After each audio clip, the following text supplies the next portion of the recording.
دما خوش ببینرین هیجا ایرو 21 تیرمه 2022 جه روژان روژا پیشمه بویر او گشتن هری سرکی و هری بالکشین لسرانسری جهانی رودانه امی هول بدن دنوا 20 دقیقه نوچین جهانی ده جواره پیشکش بکن.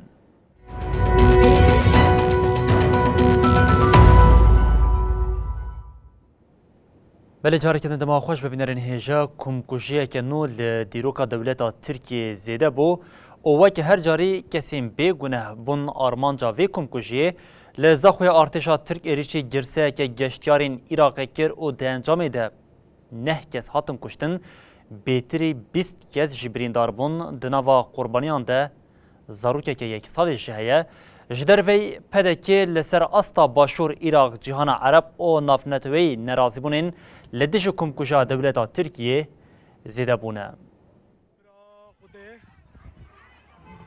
دی 20 تیرمه ده دولتا ترکا داگر کر لزاخوی نه کسین سیویل قتل کرن. پشتی قتل عامه لگلک باجاران چالاکین بویکوت و شرمزار کرنه هاتن لدار خستن. لهمبری سازین ویزای ین ترک چالاکین شرمزار کرنه تین کرن. ناوندین سرلدانا ویزایا ترکیه ین لحرما کردستان و عراقی جه شرکتین توریسم را راگهاندن که حتی بریاره کدن وان خباتین ویزای دان سکناندن و برسوه ندن سرلدانین جبو ویزایی. پارلمنتویا عراقی بریار دا که روژا یک شم پشتی نیورو با آوه که آورته کن ببه. ها دیار کرن و استرک وزیر عراق مصطفى کاظمی جی تولی جبینا پارلمنتوی ببه. لگوری چافکانین دیپلوماتیک و لهمبری دولتا ترک بریارین جدی ورنستاندن. چالاکین پروتست و شرمزار کرنه دومن. گلک کس تولی چالاکیا پروتستوی یا لبر سفارتخانه ترک آل بغدای بو. چالاک وان دخوازن سفارتخانه وره گرتن. همان چالاکی لباجارین کرکوک، بغدا، کربلا و نجفه هاتن کرن. پشتی قتل عامه حکومت جبو روژکی بریارا شینه دا. کسین جباشور و ناوند عراقی ده قتل عامه ده هاتبون قتل کرن.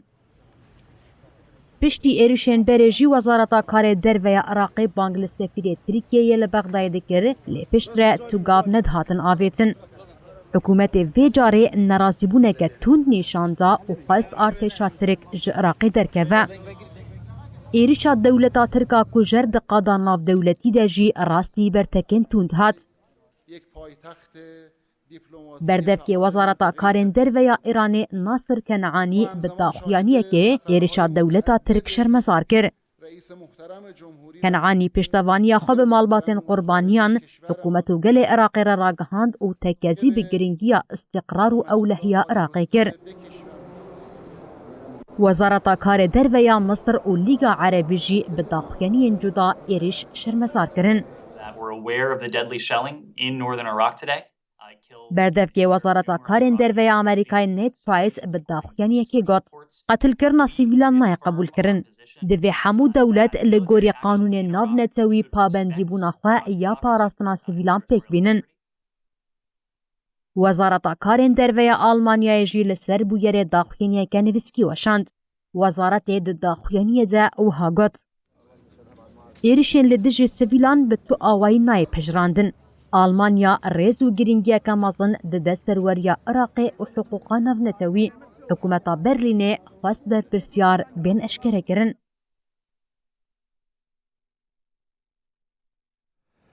بله هر شف رژیم ترکیه اردوغان یج ایرانی دزوال وگریا گفین لسر باکوری سوریه جاره کردن دوباره کرد. لدیجیوان گفان وزارت کارین درویا آمریکا و آلمانیا به داخلین جدا برتک نشانده. آمریکا دیار کرد که اف یک و آرامیا لحرم تیج ببه آلمانیا جدی بیجه اف یک و تنی چتین داعشی زندی بکه.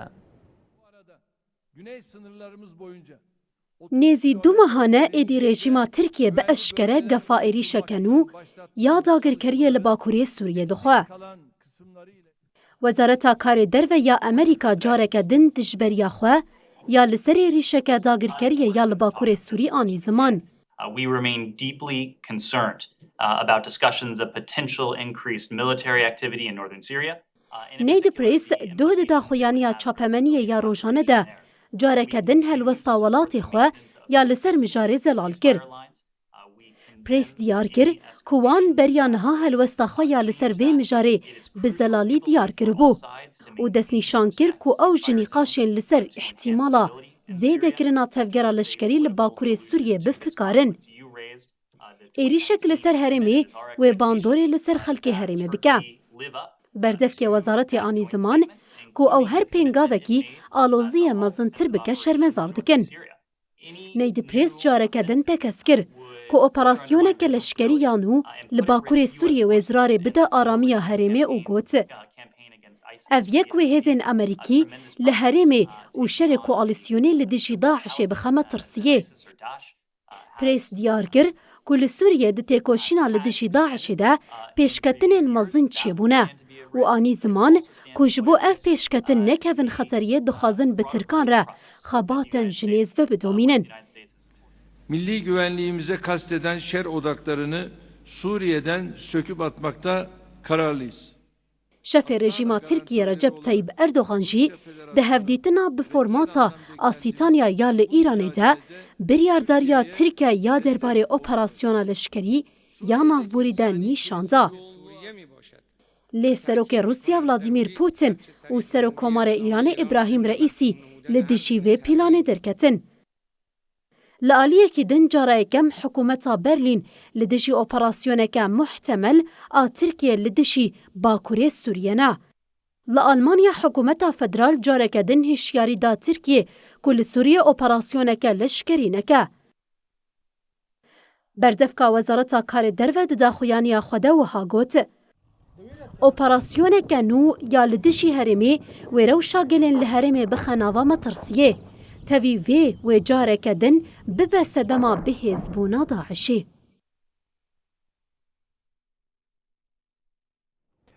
Ukraynî berdêla şerekî giran didin Amerîka ragihand ku ew ê çekin menzîla wan dirêjên nû bişînin Ukraynayê îstixbarata wê jî dibêje heta niha nêzî 15,000 leşkerên Rusyayê hatine kuştin û jimara birîndarên wê jî hema bije sê qat ji vê yekê zêdetirin.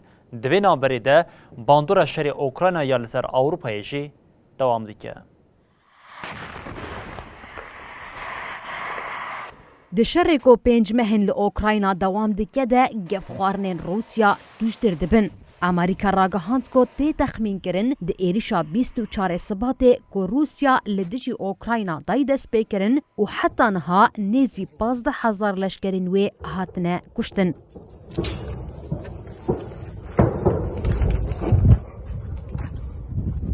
Rêveberê saziya istixbarata navendiya Amerîkayê CIA William Burns ev dane di foruma ewlekariya Aspen ya li bajarê Coloradoyê pêk anî de eşkere kir. William Burns anî ziman ku jimara birîndaran jî bi sê qatî ya kuştiyane. I say that because in my view anyway, all of those qualities have hardened. Herûha têkildarî kuştiyên Ukraynayê jî got. Dibe ku jimara leşkerên Ukraynayên hatine kuştin hinek ji yên Rusya kêmtir be. Li aliyê din rêveberiya Kiyevê meha borî gotibû ku di şer de her roj 100 heta 200 leşkerên Ukrayna têne kuştin. Потому что у нее слабые позиции. Wezîrê derveyê Rusyayê Sergey Lavrov yek ji îşaretên herî zelal da ku Moskow armancên xwe yên şer berfireh dike. Lavrov doh got. Misyonên leşkeriyên Rusyayê li Ukraynayê niha ji herêma Donbasê derbas bûye.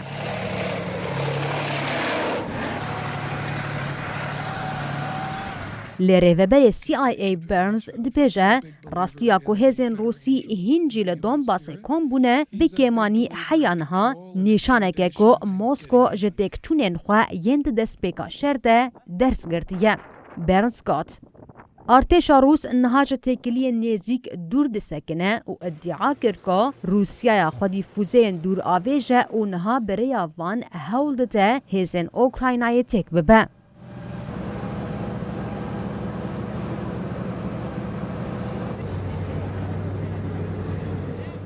Di vê navberê de piştgiriya leşkeriya Amerîka ji bo Ukraynayê didome. وزیر پاراستنê Amerîkayê Lloyd Austin û serfermandarê hêzên hevbeşiyên Amerîka General Mark Milley piştî civîna çaremîn a koma têkiliya parastinê ya virtual a Ukraynayê daxuyanî dan. To help Ukraine even more quickly. And other countries, such as our Baltic and Australian allies, continue to from their Austin diyar kir ku ew ê ji bo Ukraynayê çar pergalên roketên top avêj ên bilind ên bi navê HIMARS bişîne Ukraynayê. Bi vê yekê re wê jimara HIMARS ên ji bo Ukraynayê hatine şandin bigihêje 16. Melê jî got Rusya nekarî armancên xwe yên stratejîk û operasyonî pêk bîne. Ukraine's most urgent requirements. Li aliyekê din bi şêwazên cuda Rusya Ewropa di nava sermayê de dihêle.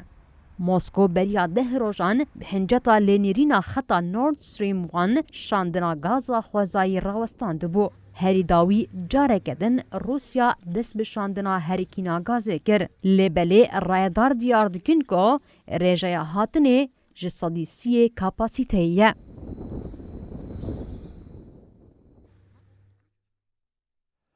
Belêbînerên hêja her bi Ewropayê em dewam bikin li İtalya krîza siyasî bi îstîfaya Serokvezîr Mario Draghi bi dawî bû piştî her sê partiyên hikûmet da koalîsyonê piştavaniya xwe ya ji bo Draghi vekişandin ew jê neçarma ku îstîfa bike.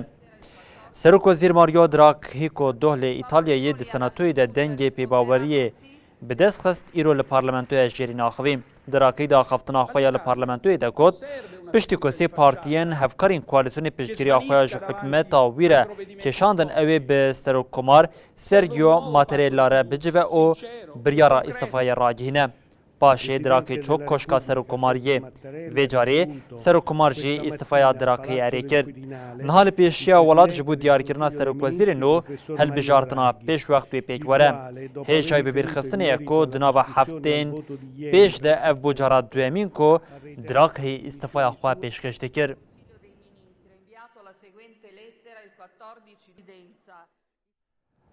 Belêbînerên hêja li Ingilistanê jî Partiya Muhafazakar du endamên dawî yên ji bo serokvezîrtiya welat diyar kir piştî tora di navbera namzetên bo serokatiya partiyê pêk hatin de herî dawî Sunak û Truss mane serokvezîrê welat jî wê di 5 îlonê de were diyar kirin.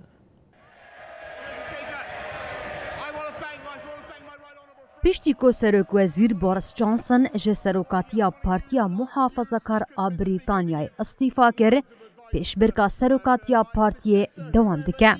Wezîrê Berê yê Maliyê Rishi Sunak û Wezîra Karê Derve Liz Truss li dengdana dawîn de di koma parlemanî ya partiyê de ji bo pêşbaziya serokatiyê di Partiya Muhafazakar a desthilatdar li Brîtanyayê de gihiştin tura dawî.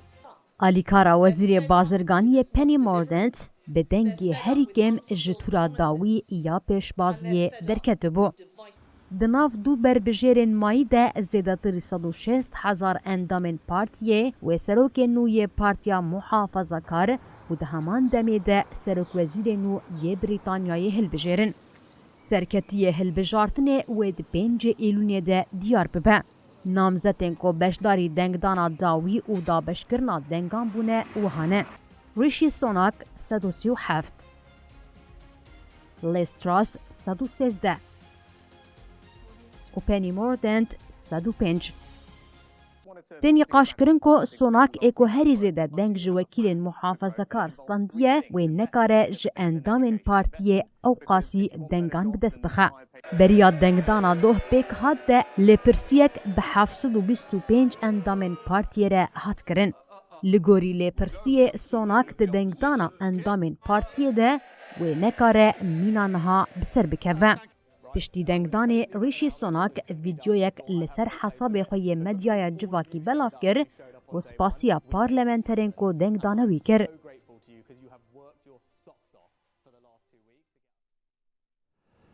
Belê welatîn Sri Lanka li benda arambûna rewşenê êdî dixwazin ji krîza aboriya li welat xelas bibin piştî hilweşandina desthilatdariya malbata Rajapaksa parlamentoya welat serokê nû ji hilbijart raniya ji sond xwar û dest bi kar kir.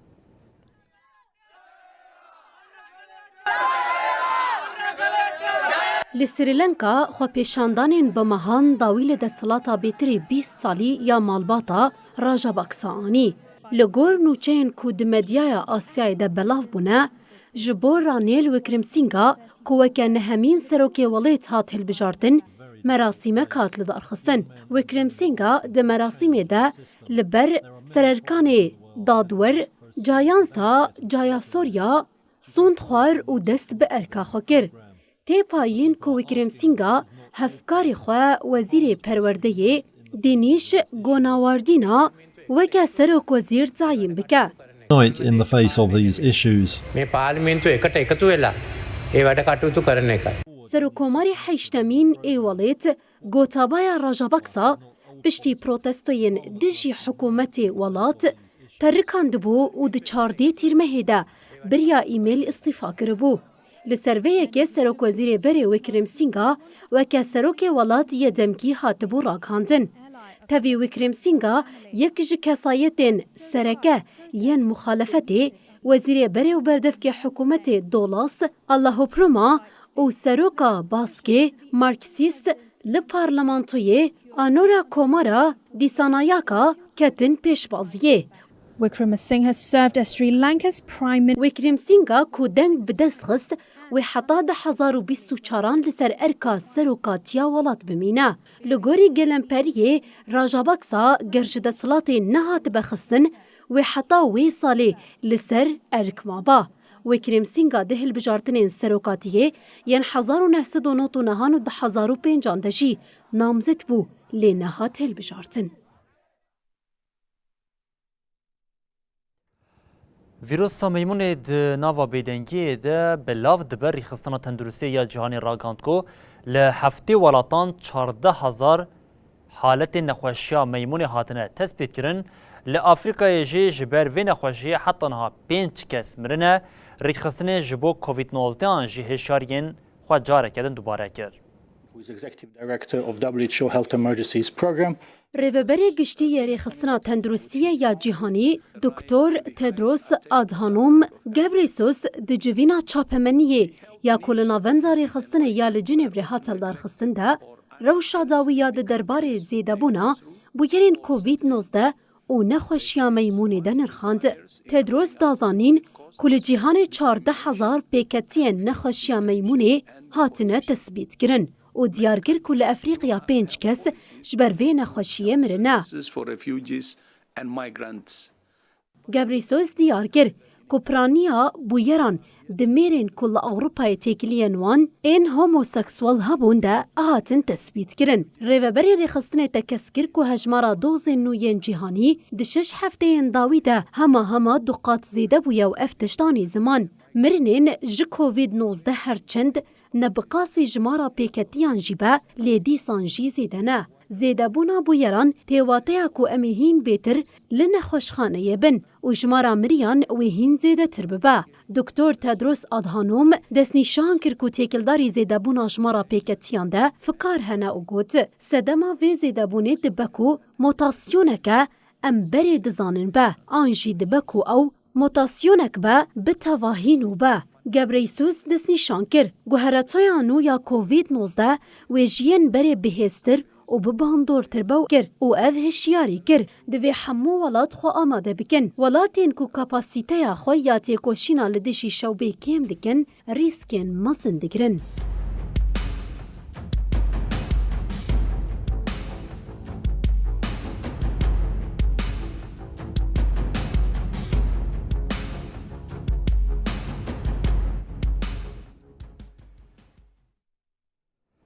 بله بینرین هیشم لبرد گیجین داویا بلتن خویا جهانی و دبیشین حتی سبا جاری کردن ورین پیشیا و ببینن دنا و خیر و خوشیده هر شاد و بختار بون.